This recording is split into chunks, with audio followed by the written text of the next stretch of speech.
안녕하세요. 미스터리 수서국입니다. 2014년 10월 4일 저녁 마커스 볼케의 아내는 며칠째 실종되었지만 마커스는 그녀를 찾으려는 조급함 대신 집에서 커다란 냄비에 고기를 끓이는데 열중하고 있었습니다. 집안의 물건들은 어지럽게 흩어져 있었고 바닥에는 붉은 액체가 흥건했습니다. 커다란 냄비에서는 김이 모락모락 피어오르고 있었는데요. 마커스는 익힌 고기를 건져내 전기 오븐에 넣고 조리하려고 했지만 전선이 합선되어 집에 전기가 끊겼습니다. 마커스는 비닐봉지에 담긴 다진 고기가 썩기 시작하는 걸 보고 빨리 처리해야 한다고 생각했습니다. 그는 망설임 끝에 24시간 전기수리 서비스 센터에 전화를 걸었습니다. 당직 근무 중이던 전기기사는 얼마 후 마커스의 집에 도착하여 그의 집 안으로 들어갔는데 순간 이상함을 느끼게 되었습니다. 마커스의 집에는 뭔가 썩은 듯한 냄새가 가득했는데요. 이에 마커스는 자신이 요리사이고 돼지고기 수프를 끓이고 있어 집안에 냄새가 나게 되었다고 설명했습니다. 하지만 전기기사는 그 냄새가 돼지고기라기보다 끔찍한 부패 냄새 같다는 느낌을 받았습니다. 집안에는 전기가 끊겨 어둡고 컴컴했는데요. 전기기사는 손전등을 들고 조심스럽게 앞으로 나아갔습니다. 발을 내디딜 때마다 바닥에 삐걱거리는 소리가 들려 머리가 쭈뼛해졌는데요. 희미한 불빛 아래에는 전기기사는 커다란 냄비, 국자와 고무장갑, 그리고 표백제 한 병이 있었습니다. 도구들은 그냥 고기 수프를 만드는데 사용되는 것 같지 않았습니다. 게다가 집안에 강한 표백제 냄새와 썩는 고기 냄새가 섞여 요리라고는 상상할 수 없었습니다. 냄비에 끓고 있는 것이 돼지고기가 아니라는 생각에 전기기사는 공포에 질려 전기를 수리한 후 핑계를 대고 서둘러 그의 집을 나섰습니다. 그리고 바로 아파트 관리인에게 연락하여 마커스의 집에 문제가 있다고 알렸습니다. 아침 8시 15분 아파트 관리인은 직원들과 함께 마커스의 집 문을 두드렸는데요. 마커스는 그들이 들어오는 것을 거부하며 개인정보 침해라고 주장하며 아파트 관리인이 꼭 들어와야 한다면 일주일 전에 미리 통보해야 한다고 말했습니다. 아파트 관리인은 화를 내며 전기 고장은 안전 문제이기 때문에 예약 없이 들어갈 수 있다고 반박하여 마커스는 어쩔 수 없이 문을 열어주게 되었습니다. 마커스의 집안은 어지럽고 여러 곳이 파손되어 있었는데 가장 중요한 건 바닥과 카펫에 붉은 액체가 흥건하게 묻어 있었습니다. 아파트 관리인이 충격에 휩싸인 모습을 보게 된 마커스는 서둘러 본인이 손을 베어서 생긴 붉은 액체라고 설명했는데요. 아파트 관리는 더욱 불안해졌지만 아무렇지 않게 그의 집을 나와 즉시 경찰에 신고했습니다. 경찰은 10분도 채 되지 않아 아파트 현관에 도착했는데 마침 외출하는 마커스를 만나게 되어 복도에서 이야기를 나누기 시작했습니다. 마커스는 분명 경찰이 자신의 집에 들어오는 것을 원하지 않는 눈치였습니다. 이에 경찰은 더욱 의심스럽게 되어 집 안으로 들어가려고 고집했습니다. 마커스는 얼굴이 변색되더니 집에 개를 키우고 있다며 그들이 들어오려면 우선 개를 묶어 놓아야 한다며 그렇지 않으면 개가 놀라게 될 거라고 했습니다. 경찰은 마커스의 요구에 아무 생각 없이 그가 집으로 들어가게 했는데요. 마커스는 즉시 집으로 들어가 문을 잠갔고 집안에서는 희미한 금속성 소리가 들렸습니다. 경찰은 마커스가 개 우리를 닫는 소리라고 생각했지만 아파트 관리인의 남편이 달려와 경찰에게 큰 소리로 마커스가 창문으로 도망쳤다고 외쳤습니다. 몇 명의 경찰이 마커스를 추격하는 동안 나머지 인원은 마커스의 집을 수색하기 시작했습니다. 부엌 바닥에는 커다란 금속 냄비가 놓여 있었고 냄비 안에는 알 수 없는 액체가 가득 차 있었습니다. 액체에서 사람의 두 발이 나와 있었고 주변에는 붉은 액체가 흥건했습니다. 몇 분 후 경찰은 세탁기에서 검은색 큰 쓰레기 봉투를 발견했는데요. 그 안에는 잘게 잘린 인육이 들어있었는데 분명 끔찍한 사건이 발생했고 범인은 바로 도망친 마커스였습니다. 조사 결과 참변을 당한 피해자는 마커스의 아내 마양 프라세티우였는데요. 마양은 27세의 트랜스젠더 여성으로 인도네시아 수마트라 섬 남쪽 끝에서 태어났습니다. 어린 시절 그녀는 페블이라는 이름의 남자아이였으며 2명의 여동생과 함께 자랐는데요. 하지만 그녀는 두 여동생보다도 여자아이처럼 보였고 성장 과정 내내 여성과 더 친했습니다. 마양은 자신이 남자의 몸에 갇힌 여자라고 말했는데요. 20살이 되던 해 마양은 어머니에게 태국에서 수술을 받아 완전히 여성으로 변하고 여성으로 살아가겠다고 진지하게 말했습니다. 마양의 단호한 태도에 그녀의 어머니는 아들이 딸로 변하겠다는 것을 속으로 받아들이기 힘들었지만 결국 마양을 지지하기로 했습니다. 페브리는 이름을 마양으로 바꾸고 발리섬에서 강아지 돌봄 서비스 사업을 시작했는데요. 하지만 그 일이 시간도 많이 걸리고 수입도 적어 마양은 차라리 특수 직업을 하는 것이 더 낫다는 생각이 들게 되어 호주로 건너가 고급 에스코트로 일하며 시간당 370달러, 하나로 약 50만 원을 벌었습니다. 호주는 특수업계에 대한 규제가 비교적 엄하지 않아 합법적인 장소에서는 직원에게 성전환 수술을 제공하기도 했습니다. 마양은 호주에 정착하여 수술 받을 돈을 모으기 시작했고 수입의 일부를 가족에게 보내 동생들의 학비를 지원했습니다. 바로 이곳에서 마양은 미래의 남편 마커스를 만났는데요. 마커스 역시 마양과 같은 특수 직업을 가진 사람이었으며 호주의 발라렛 교회에서 자랐습니다. 그는 영리하고 내성적이었으며 유도 검은띠 소유자였습니다. 마커스의 친구들은 그가 성격이 나쁘다고 평가했는데요. 그는 건강을 아주 중요하게 생각하여 담배도 피우지 않고 술도 마시지 않았으며 평소에 영양학과 피트니스에 관심이 많았습니다. 마커스에게 폭력적인 성향이 있다는 징후는 전혀 없었는데요. 하지만 기록에 따르면 그는 정신질환으로 정신병원에서 치료를 받은 적이 있었습니다. 2006년 마커스는 감기약을 과다 복용하여 스스로의 목숨을 끊으려고 시도했지만 결국 목숨을 건지게 되었습니다.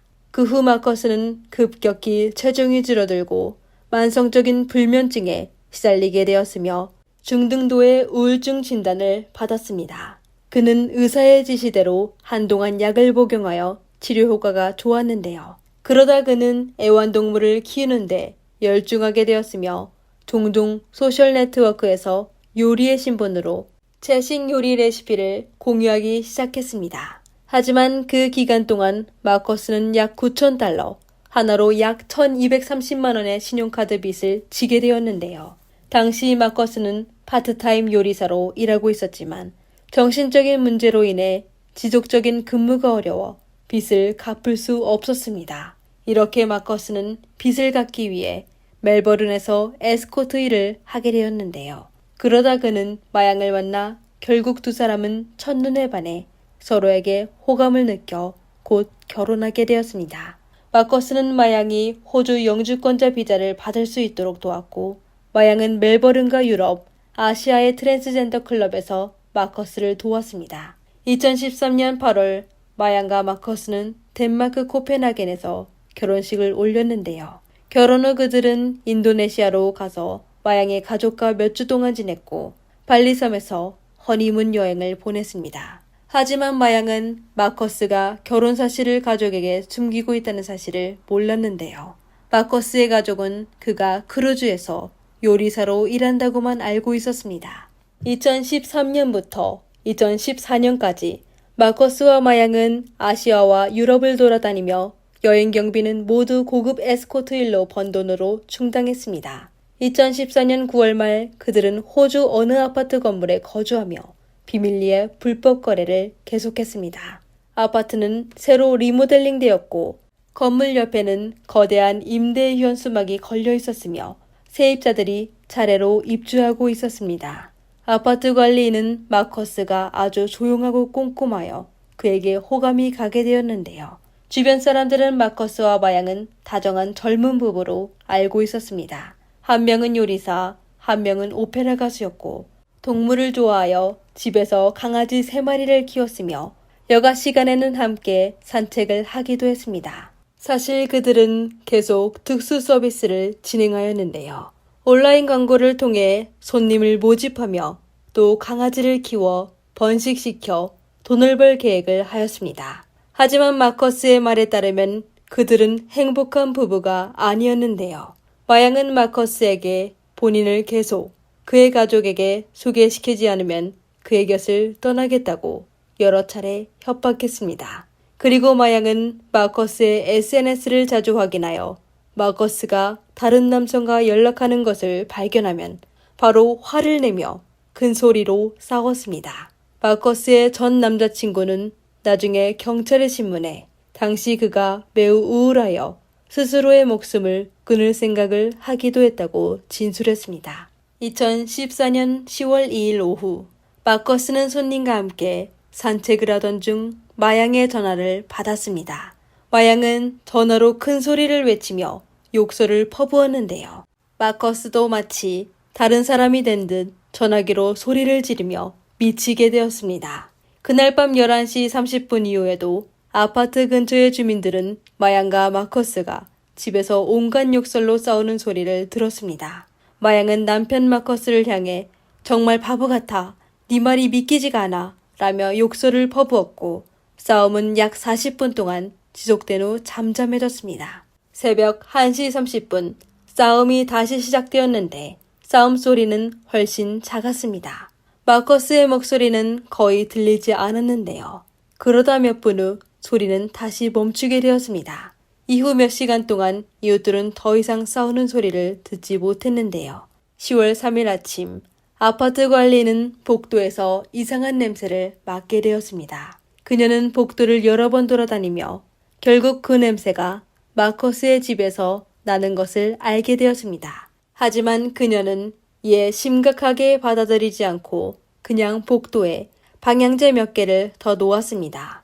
그날 저녁 6시 마커스는 슈퍼마켓에서 장갑, 표백제, 딱딱한 솔, 쓰레기 봉투, 물티슈 등을 구입했습니다. 그 후 마커스는 병원으로 가 손에 있는 상처를 처리하였습니다.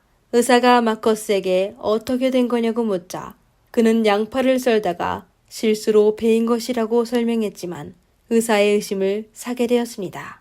마커스 손에 있는 상처는 꽤 깊었는데 야채를 썰다가 베인 상처처럼 보이지 않았습니다. 마커스는 잠깐 망설이다가 전날 밤에 여자친구와 싸우다 여자친구가 흉기를 휘둘러 자신을 위협했는데 그는 흉기를 빼앗다가 손이 다치게 된 거라고 설명했습니다. 밤 9시 30분쯤 마커스는 붕대를 감고 병원에서 나왔는데요. 다음날 아침 마커스는 전날과 다른 슈퍼로 가 날카로운 고기칼을 구입했습니다.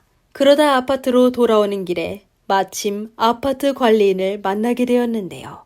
관리인은 마커스에게 복도에서 냄새가 난다며 집 청소를 하라고 했습니다.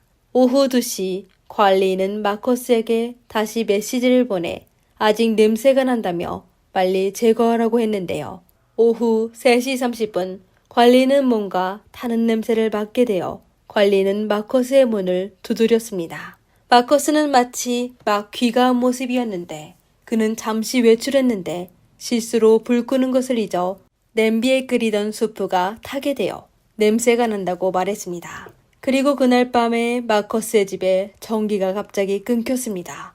그는 망설이다가 전기기사를 불렀는데요. 전기기사는 집안에 매캐한 부패 냄새가 이상하다고 느껴져 이후 처음에 말씀드린 장면이 펼쳐져 아파트 관리인은 경찰을 불렀습니다.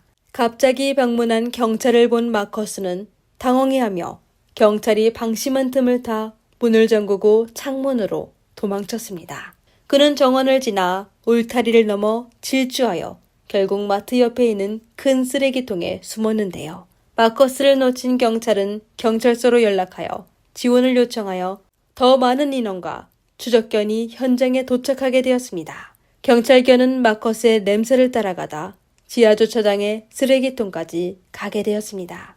경찰은 즉시 무기를 꺼내 쓰레기통을 포위한 후 그 쓰레기통을 발로 차 무너지게 했습니다. 마커스는 무너진 쓰레기통에서 굴러 나왔는데 그의 손목 동맥이 잘려져 온몸에는 붉은 액체가 가득한 채 의식이 없었습니다. 결국 경찰은 마커스가 현장에서 숨졌다는 결론을 내렸는데요. 경찰은 쓰레기통에서 35cm의 길이의 흉기를 발견했습니다.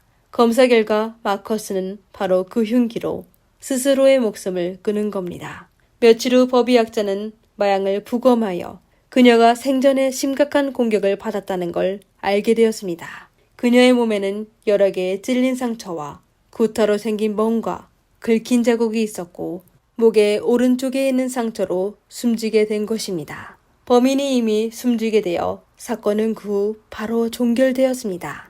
범인이 마양을 해친 동기는 밝혀지지 않았는데요. 하지만 경찰은 마커스의 우울증과 불안장애 등 정신질환이 재발했을 때 마양의 비난과 협박으로 그의 정신을 붕괴시켜 마양을 해친 거로 추측했습니다. 한편 마양의 어머니는 인도네시아에서 범인을 용서해야만 삶을 다시 시작할 수 있을 거라 믿어 마커스를 용서했다고 밝혀졌습니다.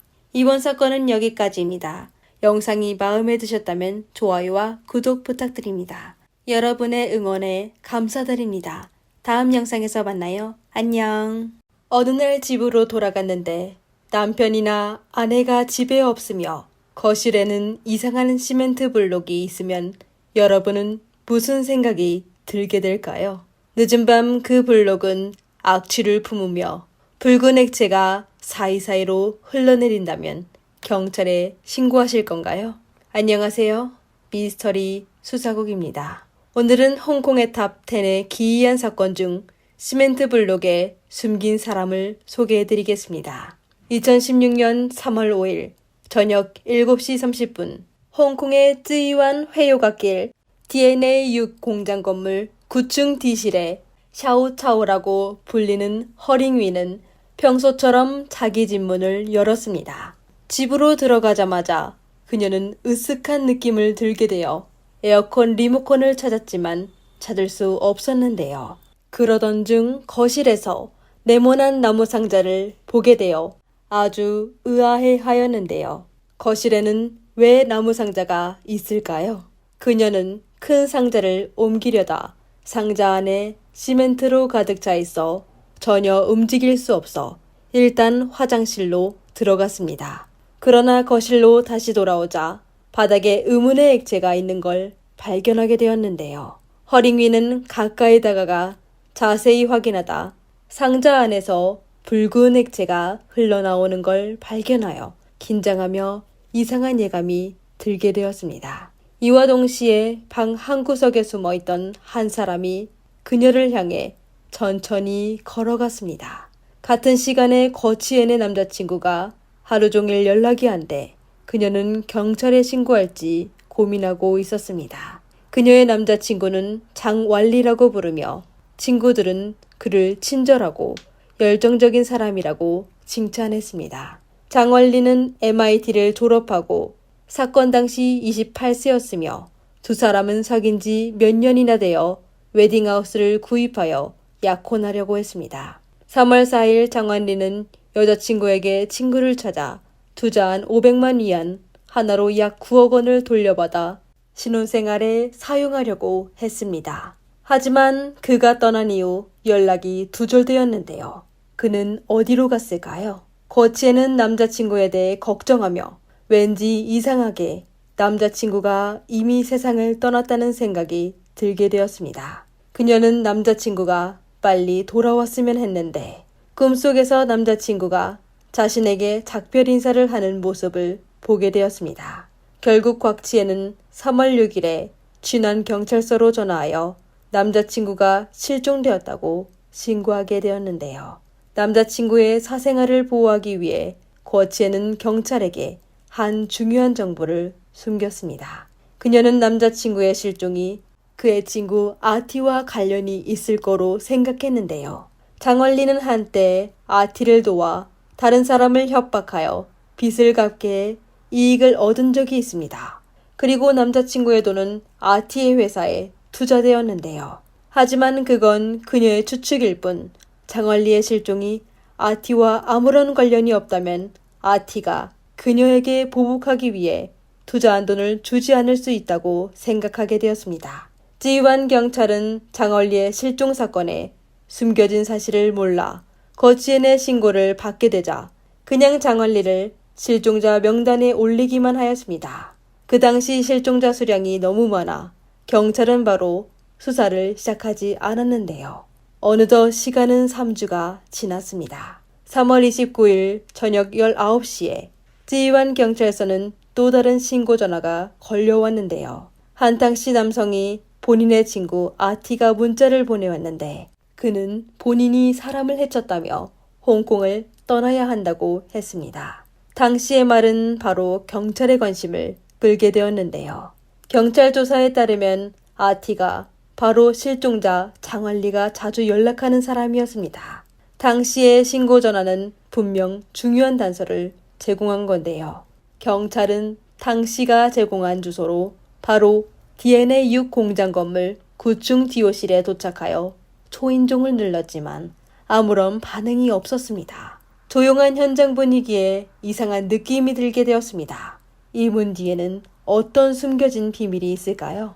경찰은 집안에 위험한 상황이 있을 거로 판단하여 바로 소방관을 불러 그들의 도움으로 문을 폭파하였습니다. 문이 열리자 에어컨을 틀은 강한 찬바람이 문 밖으로 불어나오며 아주 강한 썩은 듯한 냄새와 비린내가 풍겨왔습니다. 경찰과 소방관들은 바로 방에서 빠져나와 보호 마스크를 착용하고 다시 집 안으로 들어갔습니다. 거실의 중앙에 사람의 허리까지 높은 나무 상자는 경찰의 눈길을 끌게 되었습니다. 나무 상자의 모서리가 부서졌는데 안에는 시멘트로 채워져 있었고 이상한 냄새는 바로 이 상자에서 나온 겁니다.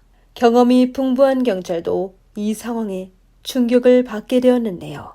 그들은 경험으로 시멘트 속에 피해자가 있을 수 있다고 추측하였습니다. 그리고 바닥에 있는 붉은 액체는 바로 시멘트에서 나온 것입니다. 시멘트 속에 있는 피해자를 보호하기 위해 경찰과 소방관은 대규모 파괴 장비 대신 도끼를 사용하여 시멘트를 조금씩 깎아냈습니다. 그러다 5시간 동안 작업하여 마침내 시멘트와 피해자를 분리하였는데요.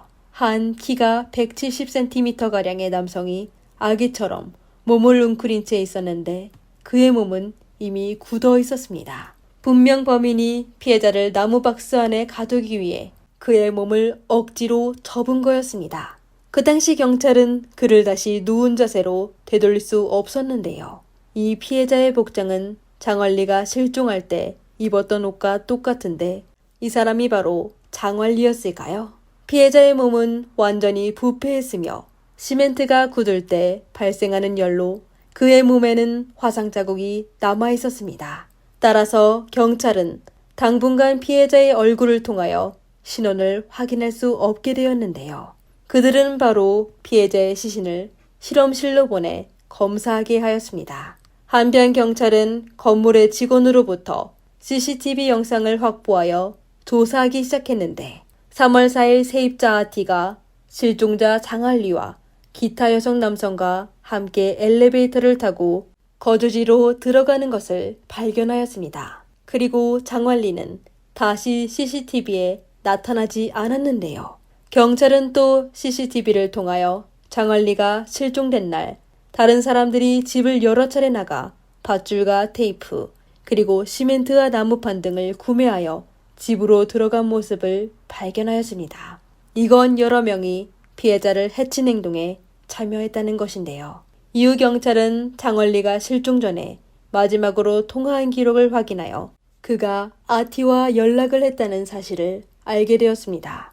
그럼 이 아티는 누구였을까요? 경찰은 장얼리의 여자친구 거치엔을 찾아 상황을 파악하기 시작했습니다. 거치엔은 사건을 알게 된 후 바로 경찰에 장얼리와 아티 쟁샹신이 아는 사람이라고 얘기를 하지 않아 후회하게 되었습니다. 곽치엔은 남자친구와 쟁샹신이 같이 일했었다는 걸 알고 있으며 실종당일 장얼리가 찾으러 간 사람이 바로 쟁샹신이라는 것도 알고 있었습니다. 한편 법의학 조사 결과 시멘트 블록 속에 숨겨져 있던 피해자가 바로 장얼리라는 걸 확인하였습니다. 이에 거취에는 충격에 빠지게 되었는데요.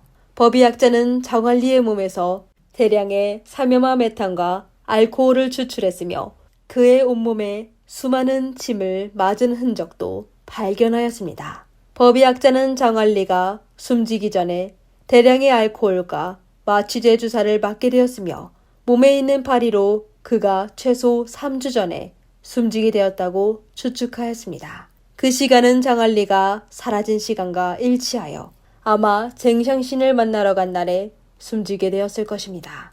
시간이 너무 많이 흘러 범인은 아마 도피한 지 오래됐을 것인데요. 그럼 쟁샹신 일행은 정말 홍콩을 떠나 타이페이로 갔을까요?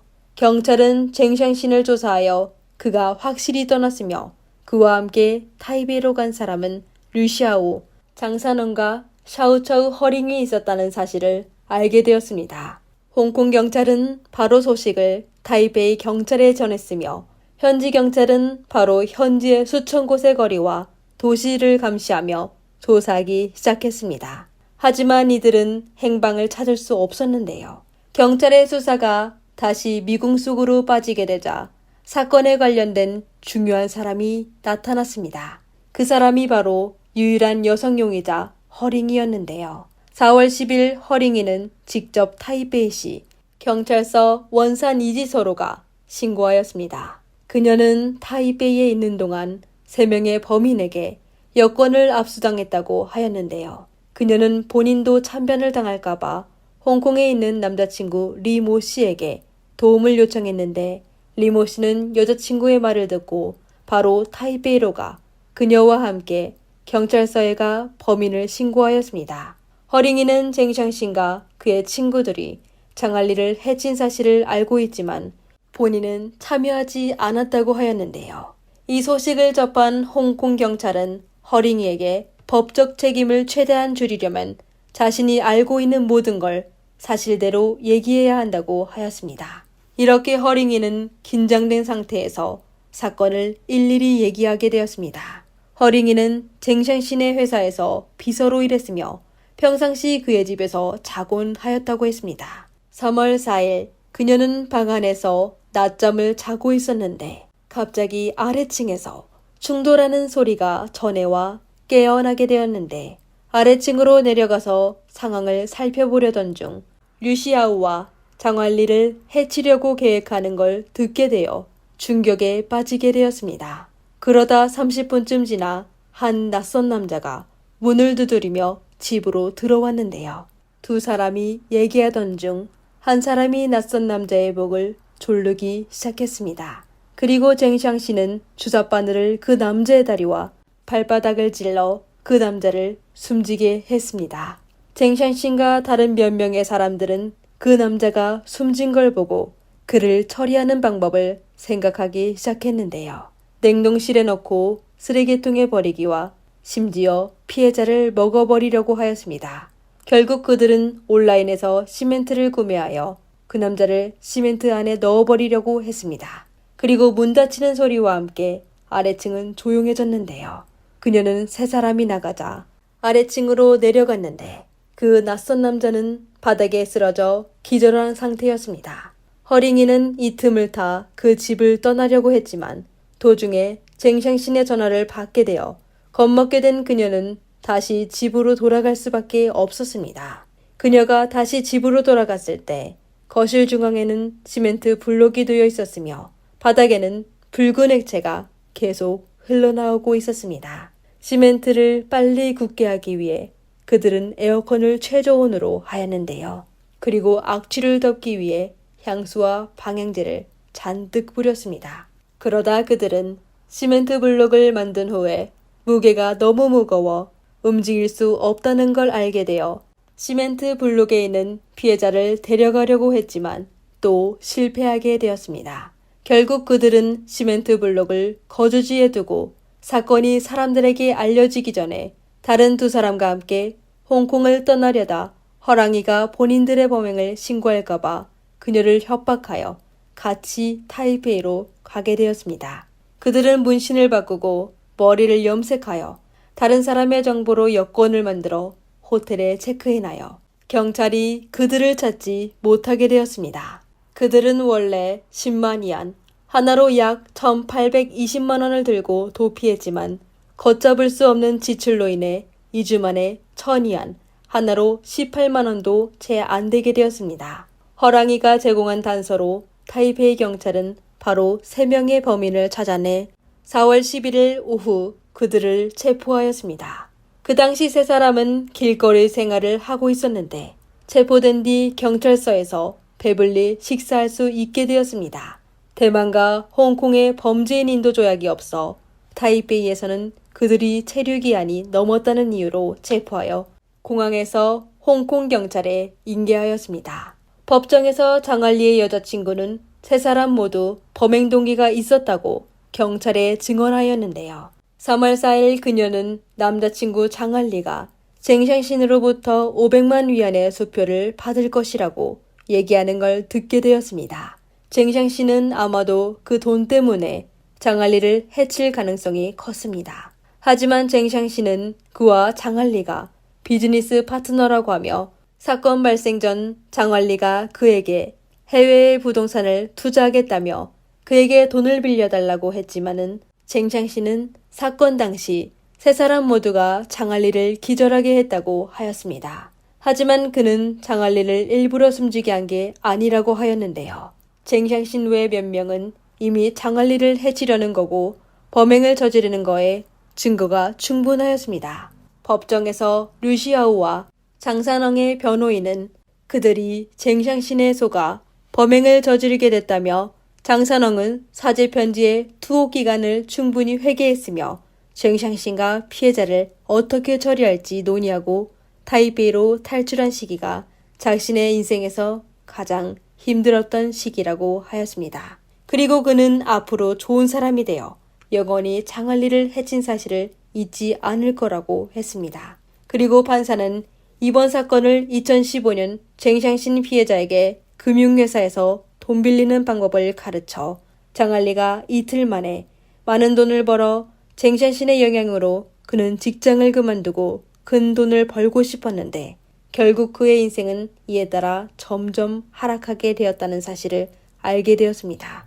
결국 판사는 쟁샹신에게 고의상해죄 무기징역을 선고했습니다. 그리고 장산원과 류시아오에게는 각각 징역 17년을 선고하였습니다.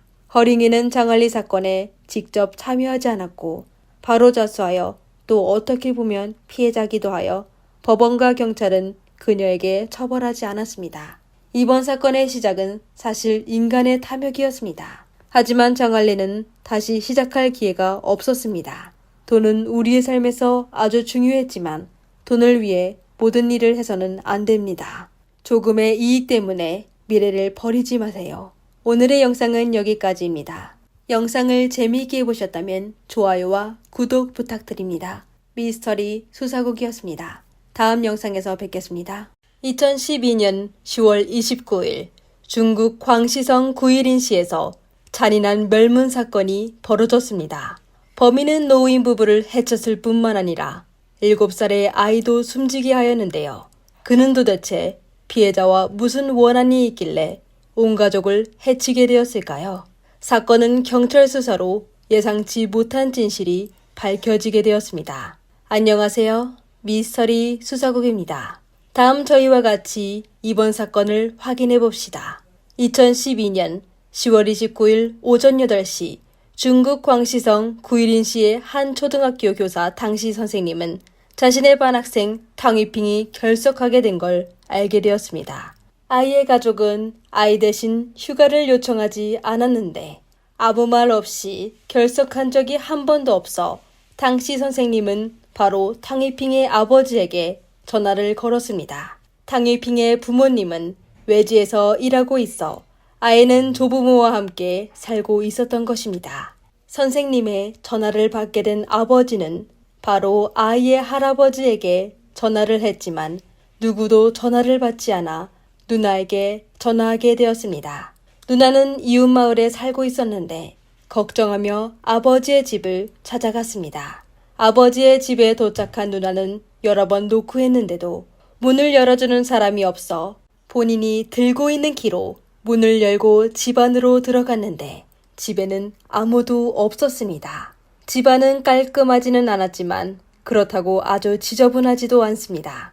그냥 갑자기 외출한 것 같고 조카의 책가방도 있는 거로 봐 누나는 조카가 어디 아프게 되어 부모가 병원에 갔다고 판단하여 바로 세 사람을 서둘러 찾지 않고 그냥 좀 있으면 올 거라고 생각하여 기다리기만 하였습니다. 그러다 누나는 한 의자에서 빨간 흔적을 발견했는데 그제야 뭔가 잘못되었다는 걸 깨닫게 되었습니다. 그녀는 조급한 마음으로 하루 종일 기다렸는데 부모와 조카가 나타나지 않아 이튿날 아침 일찍 경찰서를 찾아가 신고하였습니다.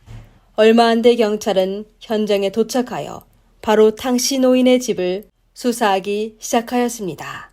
의자에 있는 빨간색 흔적 외에 경찰은 소파와 앞마당에 있는 개수나무 그리고 집 뒤에 있는 외양간에서도 흔적을 발견하였는데 흔적은 모래로 덮어졌거나 물에 씻겨 있었습니다. 분명 누군가 그 흔적들을 지우려고 한 건데요.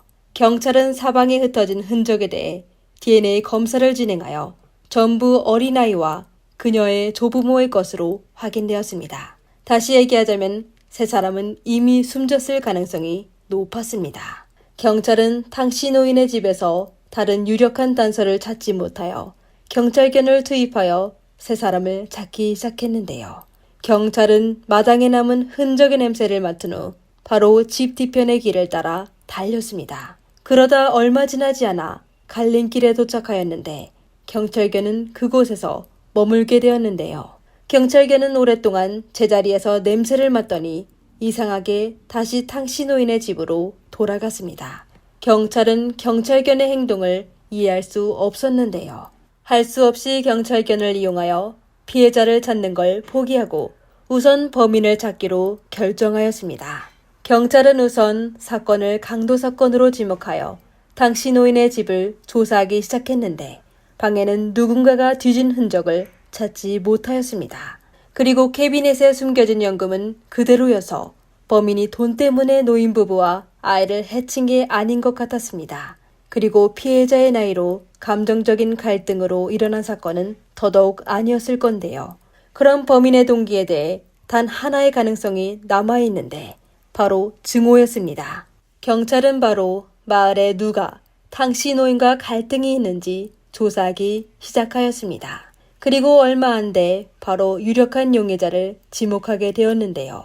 경찰 조사에 따르면 탕씨 노인의 성격이 이상하여 마을에서 접촉하기 어려운 거로 유명했습니다. 다시 얘기하자면 그는 다른 사람들과 쉽게 갈등이 생겼었습니다.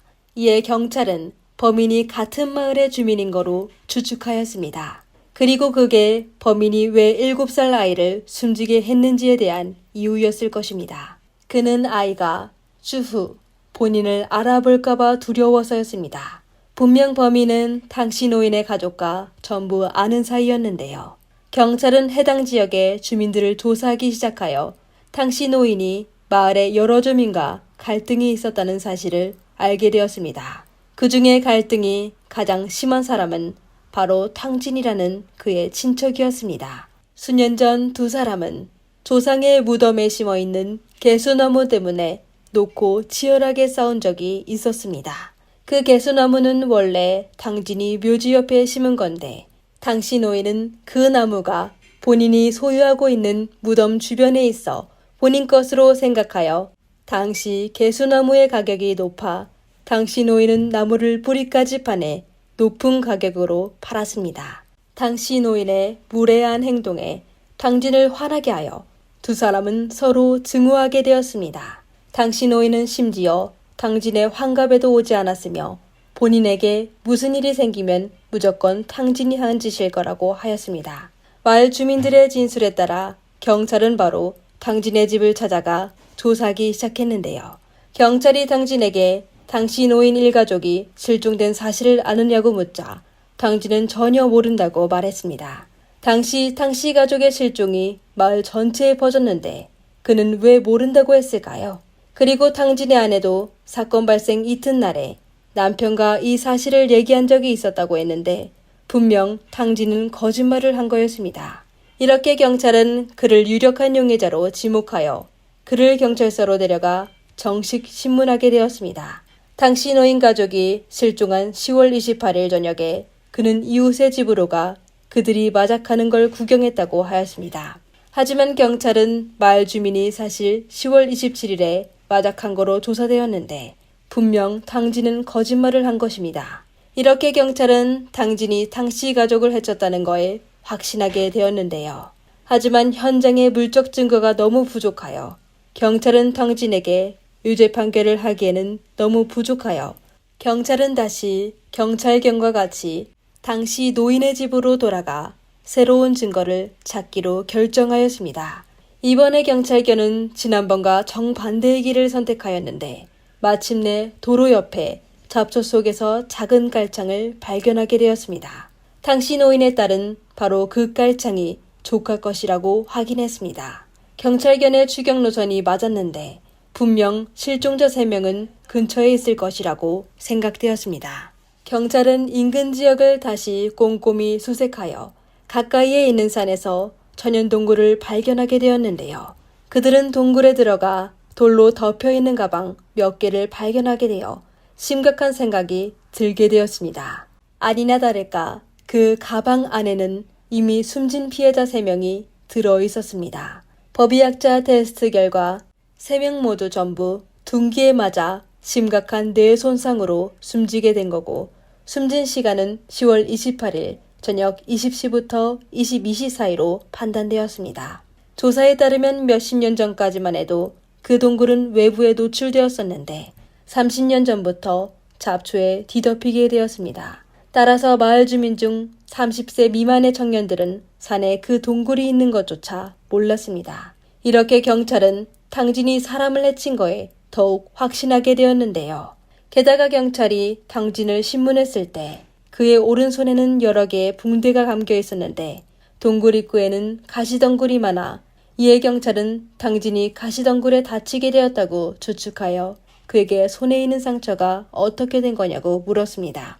이에 당진은 지난 10월 28일에 나무를 자르다가 실수로 손을 다치게 되었다고 답했습니다. 하지만 그의 대답은 경찰을 전혀 설득할 수 없었는데요. 이렇게 당진은 사건의 가장 유력한 용의자로 지목받게 되었습니다. 하지만 경찰은 여전히 직접적인 증거가 없어 그가 사건의 피의자라는 증명을 할 수 없었습니다. 다시 얘기하자면 경찰은 그가 범인이라는 걸 확신했지만 그를 체포하여 고소할 수 없었습니다. 그 후 경찰은 새로운 증거를 얻기 위해 다시 마을로 가 조사하기 시작하여 새로운 단서를 찾게 되었는데요.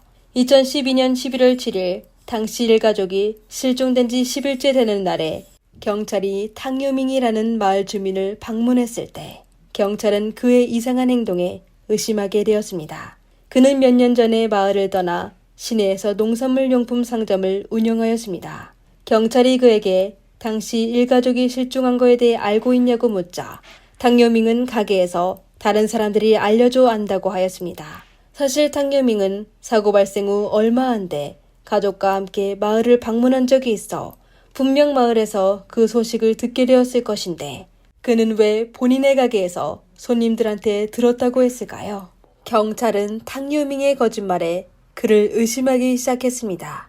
더욱 이상한 점은 경찰이 신문하며 노트에 메모할 때 탕요밍은 메모 내용에 대해 아주 큰 관심을 보였는데 심지어 경찰에게 달려가 메모에 적힌 내용을 살펴보기까지 했습니다. 이에 경찰은 그에 대해 더욱 의심이 가게 되었습니다. 경찰은 탕요밍의 가게를 떠난 후 바로 사건 담당 팀장에게 상황을 보고하였습니다.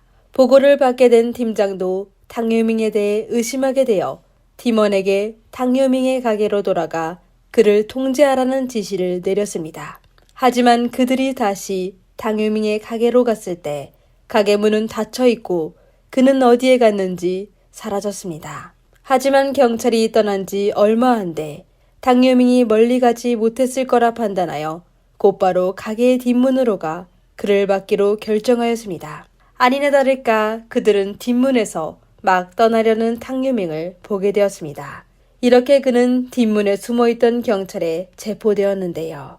추후 경찰은 그의 가게를 수사하다 당요밍의 오토바이 뒷좌석과 헬멧에서 전부 빨간색 흔적을 발견하게 되었습니다. DNA 검사 결과 그 흔적은 탕씨 부부 것으로 확인되었습니다. 다시 얘기하자면 당요밍이 탕씨 일가족을 해친 가능성이 높았고 당쥐는 누명을 쓰게 된 겁니다. 경찰은 또 당요밍의 집에서 일기장 하나를 발견했는데 안에는 그가 범행을 저지른 후에 심정이 기록되어 있었습니다.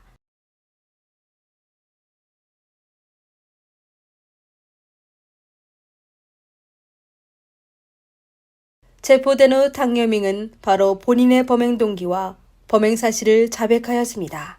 당요밍의 진술에 따르면 그의 아버지는 수년 전 누군가와 싸워 상대방을 다치게 했는데 당시 탕씨 노인이 증인석에 서게 되어 그의 아버지는 10년 이상의 유기징역을 받게 되었습니다.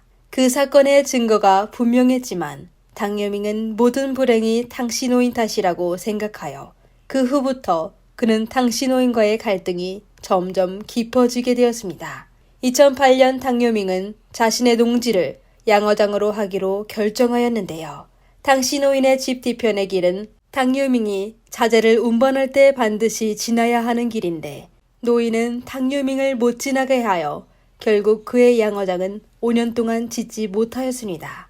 그러다 더 이상 분노를 억제할 수 없게 된 당요밍은 당씨 노인을 찾아가 따지게 되었는데요.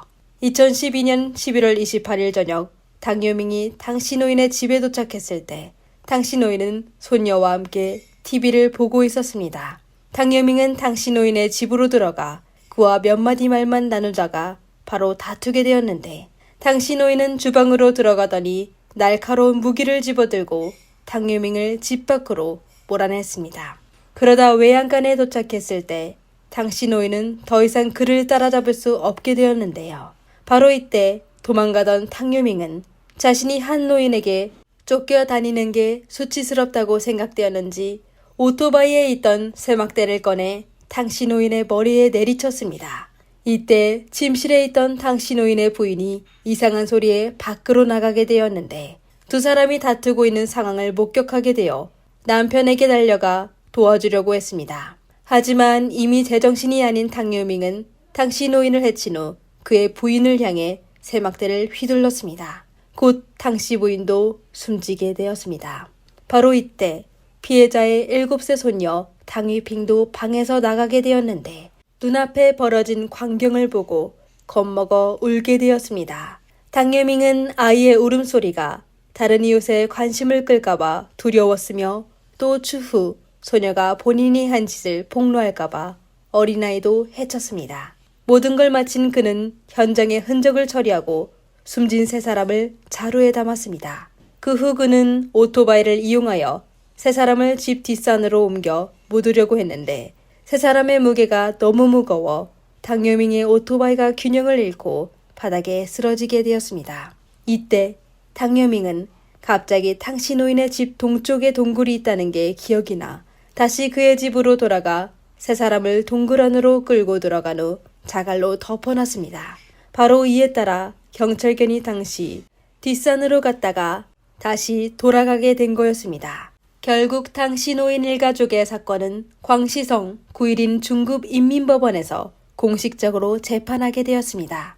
수감자 당요밍은 잔인한 수단으로 사람을 내쳐 결국 극형을 선고받고 종신정치적 권리를 박탈하게 되었습니다.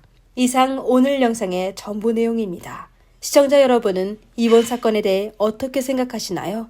댓글로 여러분의 의견을 남겨주세요. 이번 영상이 마음에 드신다면 좋아요와 구독 부탁드립니다.